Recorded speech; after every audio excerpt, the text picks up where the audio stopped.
Այսօր մենք հավաքվել ենք իսպաներեն ժամանակի և տարածության մեջ առանց սահմանների լեզու, ավանդույթ, նորարարություն և միջմշակութային երկխոսություն թեմայի շուրջ, որը խորապես արձագանքում է մեր սրտերում և մեր մտքերում։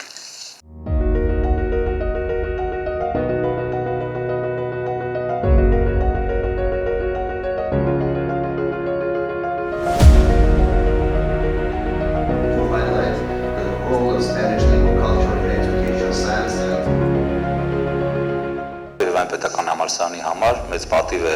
հյուրընկալել այս հեղինակավոր միջոցառումը եւ ես վստահ եմ, որ այս օրերի ընթացքում չափազանց հետաքրքիր մասնագիտական քննարկումներ են տեղի ունենալու եւ այս միջոցառումը նոր հետաքրքիր գաղափարներ առաջացնելու նաեւ այս երկու մշակույթների, մեր մշակույթի, հայկական մշակույթի եւ իսպանալեզու մշակույթի հատման վայրում։ Ես կարծում եմ, որ նմանատիպ միջոցառումները միայն հարստացնում են այդ միջոցառումների մասնակիցներին եւ նորանոր հեռանկարներ բացում հետագա համագործակցության։